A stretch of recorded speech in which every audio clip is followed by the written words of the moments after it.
Hi, my name is Isabel, and today I will be talking about our paper, Conveying Emotion Through Shape Changing to Children with and Without Visual Impairment.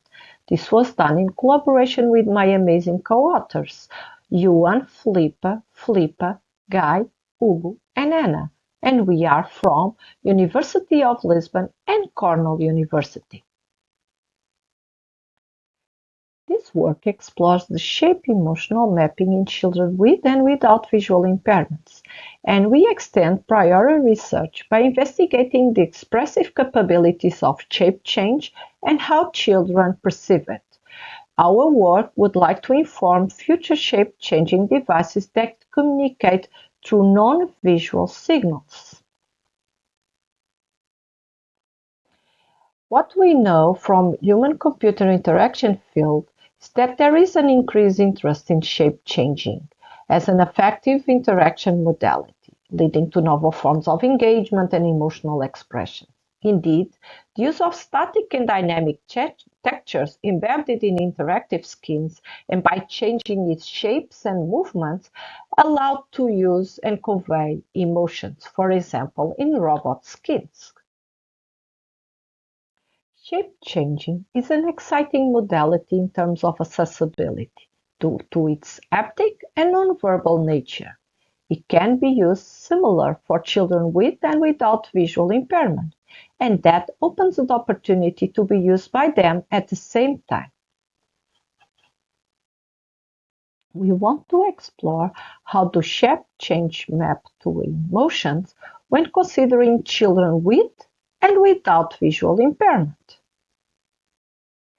We reuse the shape-changing skins of previous work, which are made of silicon and are punctuated, and we have 5 different skins.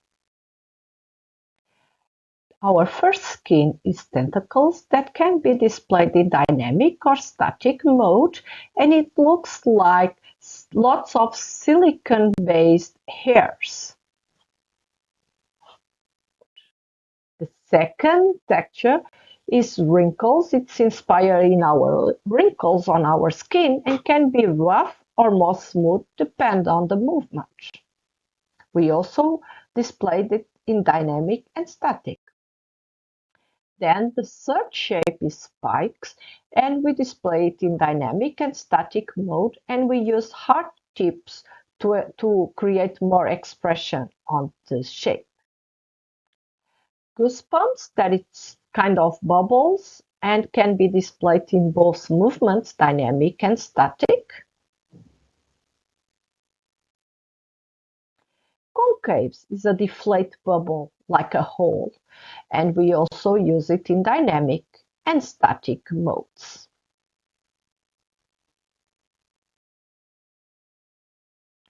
We conducted a user study to investigate how shape changing can elicit emotions. And we intend to address 3 main research questions and validate our hypothesis.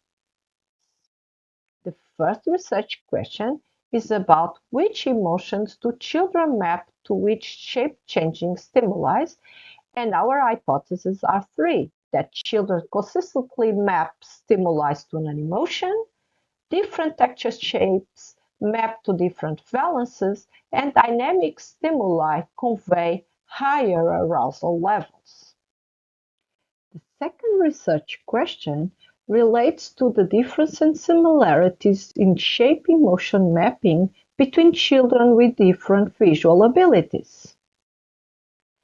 And we have the hypothesis that children with and without visual impairment have different mappings.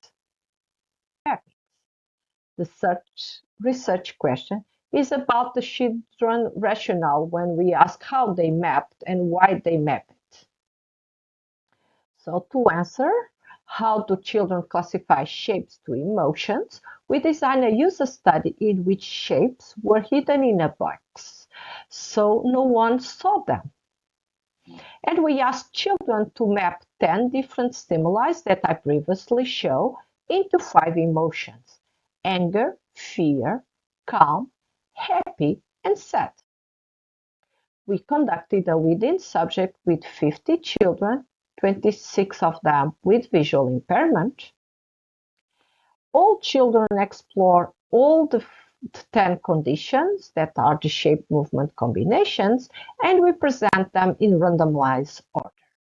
The procedure has 4 phases. The first one, we randomly select a condition, a character, and an emotional order. Then we explore on the second one each tactile stimuli and ask children to classify each emotion and describe the rationale on the third phase. Lastly, we just have an idle time for children to rest. Drill down to the second phase of the procedure. For each of the stimuli, the research describes one character and a context. For example, imagine that Camila is inside of the pink box and she is at home. After that, the child would put their hands inside the box and starts exploring the stimuli. Then, the researcher asked the child to select an emotion based on the character's skin. How do you think Camila is feeling? While the child keeps exploring the stimuli. To help ease the process of mapping emotions to the shapes, the researcher proposed different types of randomly story endings that can express Camila feeling. For instance, Camila is happy playing with her favorite toy, or Camila is calm listening to music. In that sense, children will enact as Camila and perceive what is the feeling that she's having.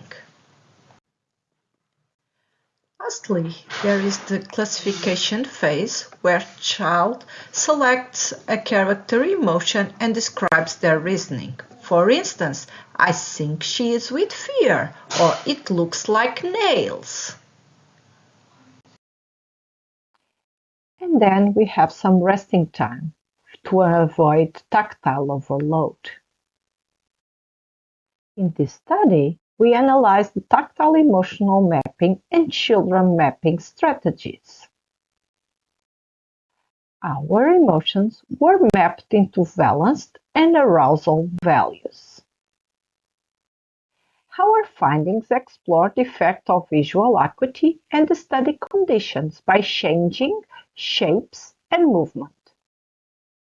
To try to validate our hypothesis 1, we performed a chi-square association test that showed the consistency on the selection. For the overall group, we found a weak association between the stimulus and the chosen emotion. For example, tentacles in static and dynamic mode relate to happiness, wrinkles static to calm, and spikes in both movements relate with anger and fear. However, when we drill down the results and perform a chi-square per shape and visual acuity, in only 5 of our 10 stimulus had an emotional attribution with a moderated effect. Sighted children were more consistent than children with VI. This partially supports our first hypothesis. In relation with our hypothesis 2, results showed an interactive effect of movement and visual acuity when we applied the three-way mixed ANOVA. And it shows that dynamic shapes are generally have lower valence than the static ones, and the difference is stronger for sighted children. Also, our hypothesis 2 is partially supported, although we have a shape effect on valence, showing that the different shapes have different valence. We have the hypothesis that goosebumps had higher value than it showed up in our study. So the order from the high shape values to the lowest is tentacle, wrinkles, concaves, goosebumps, and spike. On the arousal side, our hypothesis 3, and from our three-way ANOVA, we saw an interaction effect between visual acuity, shape, and movement, and also an effect of the shape by itself. However, we did not find significant difference due to movement. Therefore, our hypothesis 3 is not supported. We also found out that the arousal of each shape is perceived differently by sighted and visual impairment.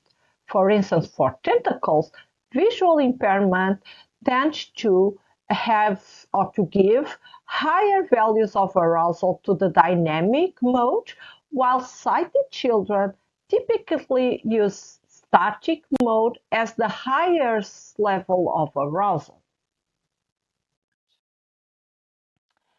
Lastly, we want to check our hypothesis 4, and what the result showed is that children with and without visual impairment have different mappings. Only fear and anger have congruent attribution to Spike's dynamic mode. So our hypothesis 4 is supported. In respect to mapping strategies and the third research question, we found out that children associated the mappings with past experiences and visual imagery. And normally they tend to relate with tactile-driven features instead of story-driven features. For the tactile-driven associations, they can be either form-related, movement-related, and sensations. Explicitly, they refer to the little hairs, skin scratching and bending, and sleepy sensations. We have a couple of broader implications for our field. The first one is that tactile emotion mappings are based on our daily visual experience. For example, children perceive the holes when exploring concaves, but for sighted children, it was common to map concaves to sad as a self-observed feeling. And on the other hand, for children with visual impairment, it was not natural to map concaves with emotions, as they did not associate holes to self-absorbed feelings. Lastly, we present in our paper the design guidelines for shape-changing skins, and we were able to recommend the ideal shapes for happiness, that is moving tentacles, calm, that is the static wrinkle, and angry and fear, that is the dynamic spikes.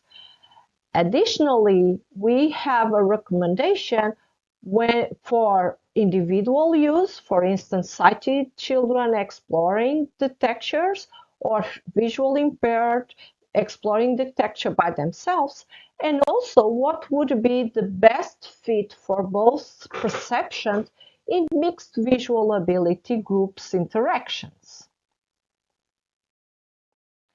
Lastly, I would like to thank you for your attention, and we are open to questions and hope to see you in the conference.